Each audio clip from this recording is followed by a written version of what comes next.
Hey guys, this is Odo on Gaming. This is going to be another Infinite Magicraid video. So today's video is a really exciting one, guys, because we got the confirmation of the event that I was telling you a little while back. Remember I made that video of like stop pulling, save your excellent runes and all that? Well, guess what? They confirmed it on Discord. Maybe you're not one of the ones that know that, join on Discord, but they did confirm to us on Discord that this Friday, it's going to be the hero rate, specific hero type rate up. The rate up faction of this session is going to be the Dragon Tribe.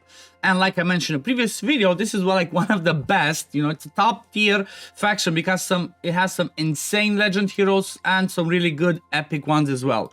So we got a confirmation about that one, and the legend heroes that we have for this one are Hezondra, Nasil, Greta, Hoff, and Natalie. I mean, Hezondra is arguably one of the best, if not the best hero in the game when it comes to like clearing waves, especially for the sake of what it does for dungeons, for a campaign, even for arena. There's some teams in arena that only have Hezondra as the only DPS and it can still smack. The thing that it all comes down to for Hezondra is the A1 that's kind of like a triple hitter in a sense of like it hits one but then it hits two other targets. But then the A2 is something that deals more damage depending on how many HP burns are out on the target. The passive, he deals more damage from HP burns. But the ultimate, it's where it's at. Basically, it does an AoE HP burn, but if you have an exclusive one, I move myself out of the way, he instantly triggers any HP burns to deal damage. So basically, if you have somebody like Amelia, or a Sigmund, or a Hoff, or anybody that goes before in the places the HP burn AoE, he comes after that and he lays one of his layers from this one and then he straight up triggers it, which can do an insane amount of damage. So you know what, if you're one of those ones that started playing and we're still learning the game and debating if you want to go start over, this is going to be the perfect time to re-roll this Friday and just keep trying to get Hezondra, because you know what, he's maybe not the top tier and the easiest for sake of campaign carrying, but he's amazing overall, like endgame, you name it, he's just a beast and definitely worth it. I already have my Hezondra at exclusive 1, and you know what, if I got more copies, I definitely would not mind getting the exclusive 2 to do more damage from the HP burns, and I would like to have him exclusive 5 if I could, if I got all the copies. So that's the first one. Then the second one, I'm just gonna go first through the, the ones which are the best, and then the last ones at the end I'm not gonna talk too much about, but just, show a little bit about the kit.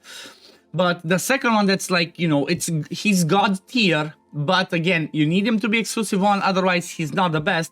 That is Nasil. As I mentioned in my previous videos, if you followed along, he's the one that I already have a copy of, and he was the one that I would have said, yes, I'm gonna use the Legend Phantom Dragon Eye on him, but because we got the announcement telling us that he's gonna be on a rate up event, I saved my Legend Phantom Dragon Eye, waiting to see, do I get a copy of him or not? And if I do, then that's it, I'm good. I don't necessarily, care about the exclusive 2 or 3. I mean, yes, it helps, it improves him, gives him more base stats, but it's, his whole kit is all about the exclusive 1, because what he does at exclusive 1 is he straight up casts Ice Giant immediately at the beginning of each wave. So as you go in, boom, he activates this one, then he's going to be immune to his death, restores his HP. This effect only takes effect up to once per wave. Well, you only need it once. You activate the shield and that's about it.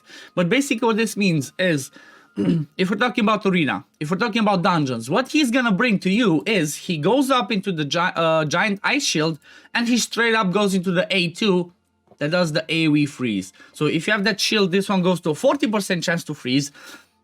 And if you have a, if you have a high level of effect hit, you're kind of guaranteed to always freeze. So let's say you have a 40% chance and you have like 100, 120 effect hit, he's always gonna freeze everybody, because the way that this one works, that's how it's kind of like coded from what there was a video from Veiled Shot that he's done with Car Mobile where they kind of explained it, talked about this, and it's kind of something like if you have a percentage chance, you need to take it to 100% chance, and then every other effect hit that you have over, if it's more than the effect resistance of the target, you're kind of guaranteed to do the freeze. So this is all that he's about. He's all about doing that AoE freeze, and then if there's a freeze already, he puts a stun, but this stun cannot be removed or resisted. So that's something amazing to keep an eye and to remember. Because like if he does that stun, let's say you fight against the Catherine in arena, that Catherine cannot remove the stun, which is amazing. Then the passive also brings, a chance to inflict freeze whenever an ally is attacked. He has freeze on the A1, so he's all about that CC and protecting targets. After he activates this one, he can protect up to 2 allies, then if you exclusive stream up to 3 allies, which means, you know, they're gonna get the shield, they're gonna get, you know, frozen if the target, if your person that you protect gets attacked, they have a chance to freeze, then you can also heal them. So he's just an amazing overall hero that I would suggest for people to go for, because he's definitely amazing. Then we have Greta. Greta's known to be like, you know, the PvP nuker because she has some crazy damage, removing the buffs, doesn't need effect hit. She has a chance to resist all the debuffs, plus when she's exclusive too, she reflects all attribute debuffs. Then again, she has a chance to put actually, no, not a chance, she inflicts feebleness too, and then on the A1 a chance to freeze as well. So overall, she's mostly used for sake of arena. She's pretty amazing. Another one that's really good to keep an eye out for, and it might be worth pulling for as well, is Hoff. Hoff is again one of those ones that, you know, he brings HP burn, but he's not that, like, you know, top tier HP burn in there. He can be well paired with his Zonja, but he's all about his passive that puts the Hunter's Mark, and if you kill that person that has the Hunter's Mark, there's some fun stuff happening. If it's exclusive one, all your team gets attack up too, so that's definitely worth keeping an eye on for.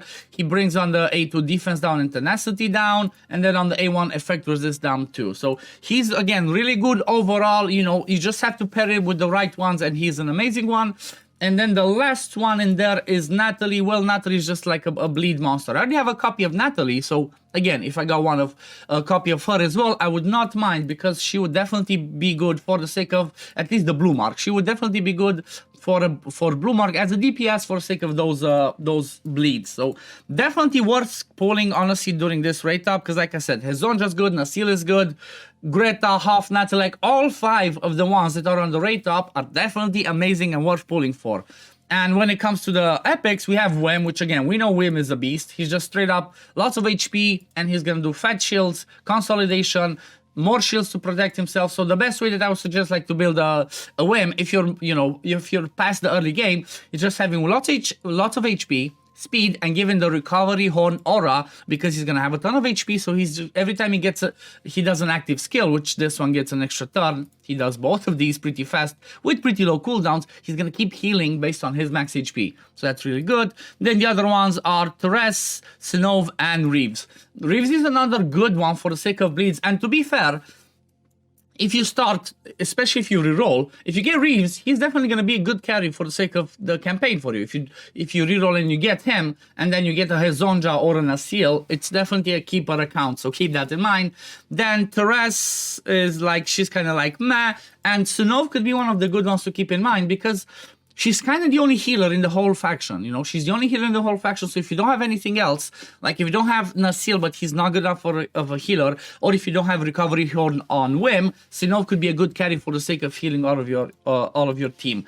So yeah, definitely keep in mind, this Friday is gonna be amazing. I'm gonna have some fun. I'm quite sure I'm gonna actually do some summons, some wishes on stream, so if you want me to do your wishes, just come and let me know. I'm definitely gonna go all in. I'm gonna spend all my excellent wishes, all my supremes, all my diamonds. Like, I'm gonna go everything. Everything goes for the sake of this event, because it's 100% worth it. I want as many copies of his Zonja, Nasil, like as many of those as I can get. One more thing to keep in mind, and do not fall for this. I'm sorry I kept it till the end. I should have mentioned at the beginning, but there's also an Excellent Wish epic hero rate up that starts tomorrow on Tuesday. As we can see on this calendar, let me just quickly show you. See this one? Excellent Wish epic hero rate up. What this means is that you have a 2 times chance when summoning excellent wrong game. You have a 2 times chance while doing summons to get epic ones. I feel like that's a trap, and you should ignore it. Just straight up avoid it. If it was a different rate up, I would say, yeah, go for it. It's amazing. That means you're going to be able to get lots of fodder. But because we know what we have on Friday, I'm 100% telling you, ignore this event on Tuesday for the excellent wishes. Save everything for Friday. It's gonna, as it's, you know what, in my opinion, it's one of the best, if not the best summoning events they have done in this game so far. But yeah, this is gonna be it for the video today, guys. If you do enjoy my content, don't forget to like and subscribe, and I'm gonna see you on the next one. Peace, love, take care everyone. Bye, guys. Infinite Magicraid. Play to slay.